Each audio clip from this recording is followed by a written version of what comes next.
સાથે ગોઠવાઈ કે બહેનોએ પણ હવે ખેતીને જમીનના ફળદ્રુપતા બચાવવાના કામમાં આપણે લાગી જવું પડશે.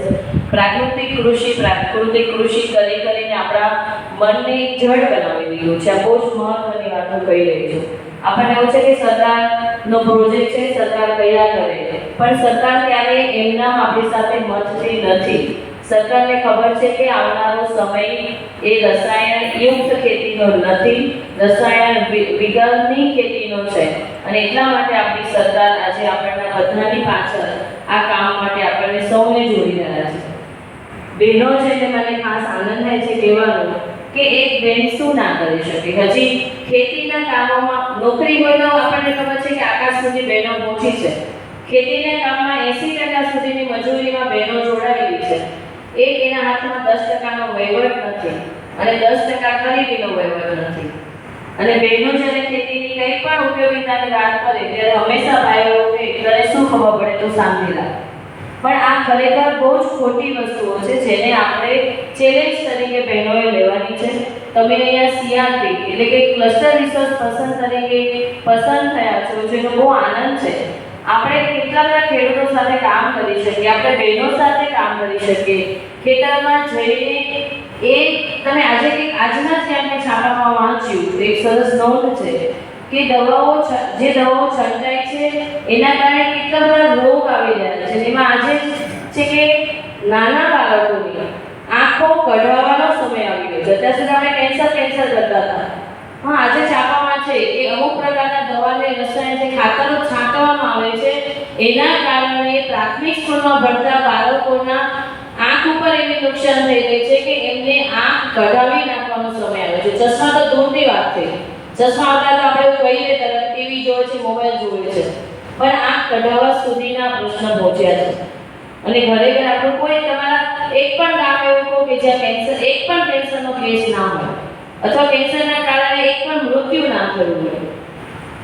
આની પાછળ સૌથી મહત્વનો એક ભાગ એ આપણા રસાયણો છે જેને આપણે છાંટીને આપણી ફળદ્રુપતાને આપણે ખતમ કરી નાખી છે અને આપણને બોલતા કરી દીધા છે સમય અને સંજોગો અને સ્થિતિ બધાએ કે રસાયણોની દવા નહીં છાંટીએ તો ઉત્પાદન નહીં આવે. એટલે ડબલ ઉત્પાદન લેવાના માટે આપણે ડબલ ડબ્બાઓ અને બોટલો છાંટતા થઈ ગયા. પણ મને એ કહેજો કે જેટલી દવાઓ તમે ડબલ છાંટી રહ્યા છો એનાથી ડબલ ઉત્પાદન મળ્યું કે ડબલ તમારા દેણા થયા? આ ચકાસજો. અને એક વર્ષ દરમિયાન તમે દવાખાનામાં કેટલા દવાના પૈસા આપે એ એક વખત ચકાસજો. આપણી આગલી પેઢી જે કરતી હતી આપણને ગમતું નહોતું કારણ કે મહેનત હતી. આપણને બાઇકને કિક મારીને એગ્રોમાં જઈને બોટલ લાવવાની અને આપણો જે ભાગ્ય હોય એને આપી દેવાનો. એ એક પગમાં કેટલી નાખે એનું આપણને ખબર નથી. તો આ બધી વાસ્તવિકતાઓ વચ્ચે સરકાર આટલી મથી રહી છે. અને સુરેન્દ્રનગર જિલ્લા માટે તો મને ગર્વ છે, આપણને સૌને ગર્વ થવો જોઈએ કે ભરતભાઈ જેવા સાહેબ આપણને મળ્યા છે કે પોતે દોડે છે ને આપણને દોડાવે છે. કોઈ જિલ્લામાં કે આપણને બધાને ખબર છે સરકારી સિસ્ટમમાં કે આપણે નિમણૂક થઈ જાય પછી આપણે તો સુતા હોય, સરકારમાં આંકડા પહોંચી જાય, પણ આ જિલ્લામાં આવું નથી. આજે આ મીટિંગ ના કરીએ તો ભરતભાઈને કંઈ જ ફરક ના પડ્યો હતો. પણ આપણે એના માટે મહત્વનું છે કે આપણી ધરતીમાં બચવી જોઈએ. તમે એક વખત એવો સંકલ્પ કરો કે તમારા પંપમાં તમે જે દવા નાખો છો રસાયણવાળી અને જે છોડને છાંટો છો એ 15 લીટરના પંપમાંથી એક અડધી ચમચી પહેલા પોતે પીવાની પછી એ પંપ શરૂ કરવાનો. કેટલા કરી શકશે?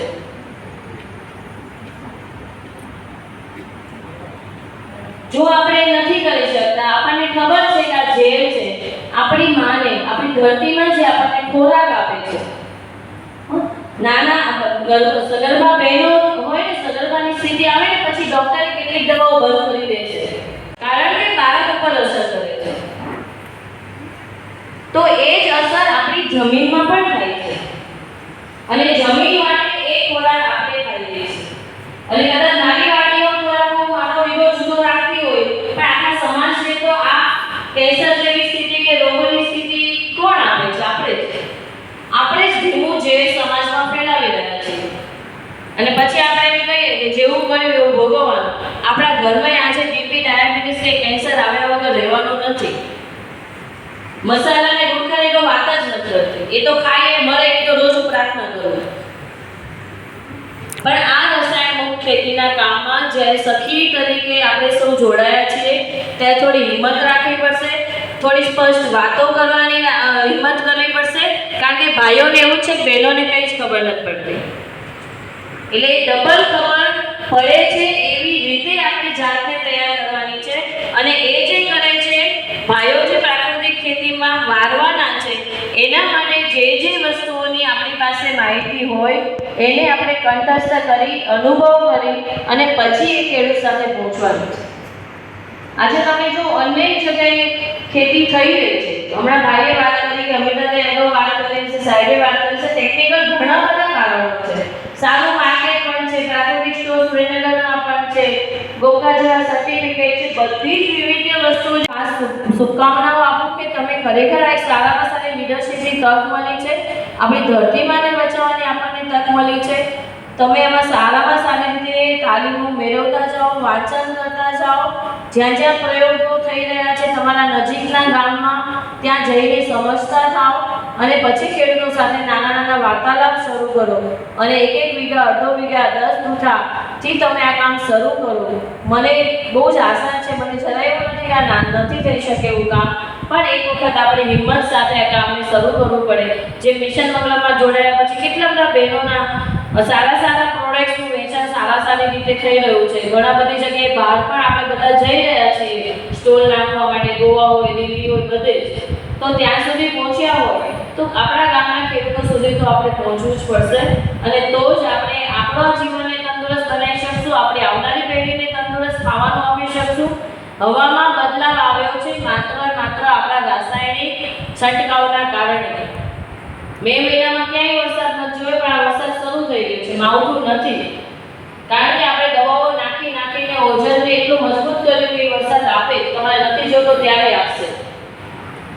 એટલે ક્યાંક આ સાયકલમાં ભાગીદાર આપણે છીએ. હજી સમય છે, આપણે એમાંથી બચી જવું જોઈએ.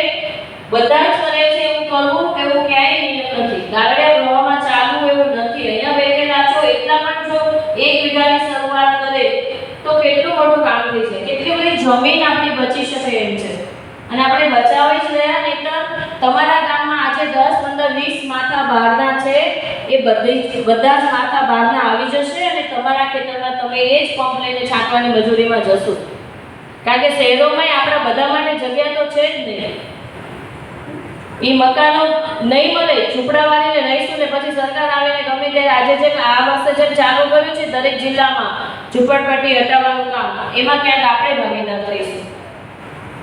એટલે શહેરોની સ્લમ ઘટાડો, ગામડાઓની સ્વસ્થતા તરફ લઈ જવાની વાત છે. ડોક્ટરો ગામડામાં બહારથી આવે છે, સાચા ડોક્ટર છે કે નહીં એ નથી ખબર. પેલા પટાવાળાનું કામ કરતો હોય આપણા ગામમાં ડોક્ટર તરીકે આવે છે અને આપણી દવાઓ ત્યાં લઈએ છીએ. કેટલાય ગામમાંથી આવા ડોક્ટર ગયા, મારા જ ગામમાંથી હમણાં ગયા મહિને અમને ખબર પડી ને અમે એને ગામમાંથી પરત મોકલ્યા. કારણ કે બધાને ખબર છે ગામડાઓમાં હવે જરૂર જ છે. પંપ છાંટીને આવે એટલે માથું દુખે ને દવા ખાવી જ પડે અને રોજ માથાની પેરાસિટામોલ, પીસીએમ કે બુફેન ખાવ એટલે અંતે કિડની ને લીવર ને બીજા બધા રોગોનો ભોગ આપણે બની રહ્યા છે. ફાર્માસ્યુટિકલ કંપનીઓ, અનેક કંપનીઓ જે અમારી સાથે જોડાયેલી છે અનુદાન આપવામાં અથવા ખેતીના કામમાં, બહુ જ મોટી ફાર્માસ્યુટિકલ કંપની છે. એવી 10-12 કંપનીઓ સાથે અમે જોડાયા છીએ. ભરતભાઈ મળ્યા હતા ચૂડામાં, બધા આવ્યા હતા ખેડૂતો સાથે મીટિંગ કરવા. એ બધા પાસે ખેતી ઓછી જમીન હતી, બધાએ ખેતીની જમીનો લીધી કે અમે મોડેલ ફાર્મ કરીને ખેડૂતો જોઈને શીખે અને બધાએ એવું કીધું કે દવા ખાવાની વસ્તુ નથી, અમારો ધંધો છે પણ અમે દવા નથી ખાતા. એ બધા લોકોના ખીચામાં લીમડાના ઠરિયા હોય છે સૂકવેલા. તાવ આવે કે બહાર ક્યાંક ખાવાનું થયું, ડાયરિયા થયા કે ચક્કર આવ્યા તો લીંબોળીના ઠરિયા ખાય છે. પીસીએમ બનાવતી કંપનીઓ ક્યારેય પીસીએમ નથી ખાતી અને આપણા